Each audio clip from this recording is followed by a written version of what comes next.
Hi guys, in this video we're going to have a go at making Frankenstein's Bride as a doll cake. For her skirt I'm going to start with a 5-inch cake card, and I've got some 5-inch cakes that I've got baked, and I've got a little dome one for the top. It doesn't matter if you haven't got a dome one, you are fine carrying on with just normal shaped cakes. And I've just got a little bit of buttercream. I've dyed mine blue in this one, but you can use whatever colour you want. Keeping it reasonably thin because I don't want it to squeeze out the side of her skirt, and I'm just going to pile up now all my cakes. Now I've gone slightly smaller, so I've put a couple of 5-inch ones, then I've got smaller and gone to 4-inch ones. I put my little dome on the top like that. I've just put a large straw down the middle to help support it, but also when we put the doll in later, she's gonna insert into that straw. And I'm going to carve that round till I get roughly a cone shape. And I'm going to use white chocolate ganache on this one rather than buttercream, just because it's going to set a little bit firmer, and I'm going to cover that all the way around the bottom of my skirt. Trim that blue straw so it's level with the top of the cake. So I've rolled a really large piece of white fondant and I've just draped it over my cake. Now I've let the cake set in the fridge for 10 minutes so the ganache was hard. Now it has torn a little bit at the top, so I'm just adding another piece of fondant onto the top, patching it up. Now it's not overly neat at this point, but it doesn't matter because we're going to add extra layers of white fondant so it looks like a fabric effect. So I'm just rolling some strips, fold them slightly, and we're just going to build them up on top of each other. So I'm going to do one each side of my cake, and it's literally just a strip of fondant just folded slightly, so I've got some creases. And I haven't worried too much about the shapes of the piece of fondant either, because I want them to look a little bit untidy. We don't want her to have a really neat dress. And I've got a plastic cake dowel, and I've just inserted that into the top, so that will insert into that straw we put in earlier. If it moves around, just put a bit of fondant inside that straw and then push the cake dowel in. Then what we're going to do is make a start on our body. So using a modelling paste rather than fondant, just because modelling paste is a bit firmer. I've got a bit of green and we're going to start shaping the body. So start with a ball. We're going to try and squeeze it in a bit for a waist, leaving it a little bit wider for the hips.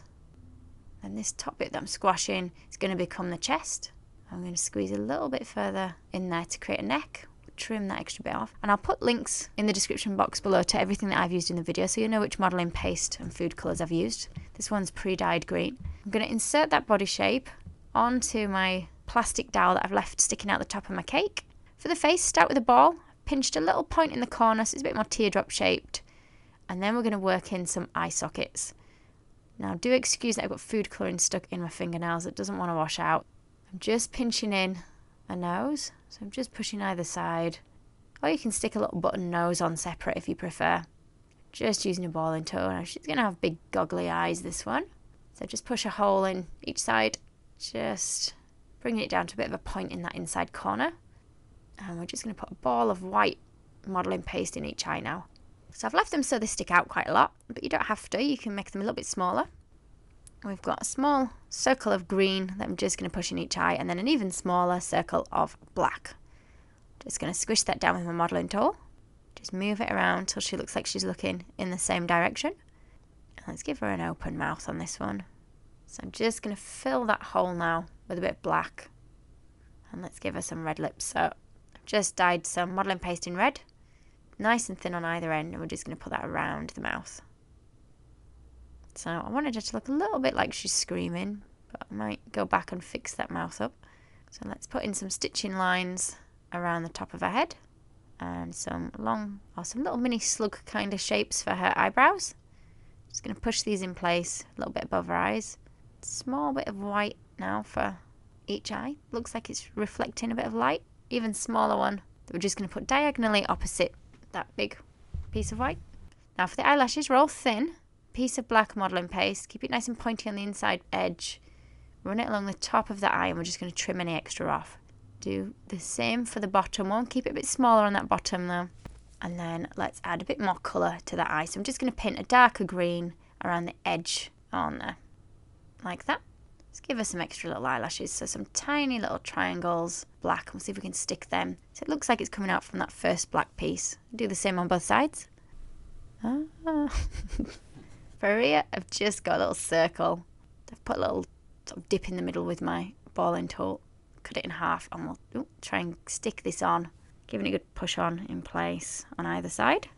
I've just got a bit of grey food colouring that I'm going to try and paint into the stitch lines that I put on earlier. And I'm going to push that onto the body. So I've made a little hole in her head already and push that on. The cake dowel's coming out slightly off the top of her head, but that's fine. And I'm going to change the shape of her mouth slightly by just putting a little line either side, sort of it going into her cheeks. Give her a little bit of collarbone either side like that. Push in the middle if you want her to have a bit of a cleavage of the bust. Well, I think I'm going to cover this up now anyway. So just roll a piece of fondant. You'll be alright with fondant this time. I've just kind of pulled it over at the top now. Because I haven't rolled any exact shape, I'm just going to fold over all these extra bits at the back. And maybe fold a little bit under at the front or over. Let's just roll some extra little strips. I just want our dress to look a little bit scruffy and untidy. So we want her to look like she's got bits of fabric hanging off. Now for the arms, I'm going to roll a piece of modelling paste. I'm going to squish one end for the hand. Cut out a triangle for the thumb. Then we're going to cut in some fingers. Just pinching the ends of those fingers just to round them off a little bit. Now at the top of the arm I'm going to trim at a little bit of an angle so it sits nice against her body. And halfway down I'm just going to pinch in so it's a little bit slimmer, and then I can bend an elbow in there. Let's cut some thin strips of white. We're just going to wrap these around the arm. A bit like mummy bandages. Put as many or as few of these on as you like. I'm just going to push that arm onto the shoulder now. I've just used a bit of water, but you can use edible glue. And the same for some under a hand, and then we'll just press that against a chest just to keep it in place. Just going to add a little bit more bandage on her shoulder. And a little bit of grey. We'll give her a little rose, a dead rose I think.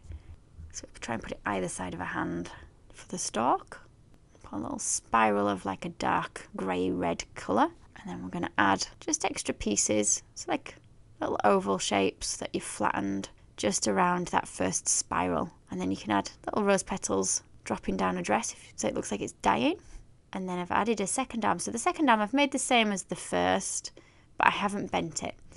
So if it doesn't stay up, just put a cocktail stick or a piece of spaghetti through the arm to hold it in place. Put in some stitching lines, and again if you want to bandage up her arm you can stick some strips of white on. For the hair, I'm kind of concertinaing up some black modelling paste, and then I'm just going to push that onto her head. You can leave it so it's stuck up. It's fairly long, and I'm just going to make more of these pieces, so pushing them onto the head, just kind of concertinaing them backwards and forwards. Filling up that middle section first, so she looks a bit like she's got a Mohican going on at first. Be careful that you don't squash her head when you're putting this on. Keep building it up. Just be aware of how much weight you're putting on the head though, because you don't want her neck to sink down. Now this particular modelling paste does hold up quite well, so I'm not too worried, but if you were to do it in fondant she would probably shrink quite a bit in height. So I'm going to keep building this up, and then I want a white piece, so the same kind of thing where it's kind of concertinaed a little bit, but a white piece just on the side. And I'm going to do another extra piece of black, just filling in that front bit there. And I've just put some little curly, or some little tiny wavy pieces on there just in front of the ear. Same again at the other side of her head. Then there she is, all finished. I hope you've enjoyed the video. Please do check out my other Halloween doll cake videos. Thank you for watching. If you liked the video, be sure to hit the thumbs up button and leave me a comment below. You can see more of my tutorials by clicking on the images on screen now. If you haven't already, make sure you click the subscribe button to stay up to date with my future tutorials. There are also links in the description box below where you can find me on Facebook, Instagram and more.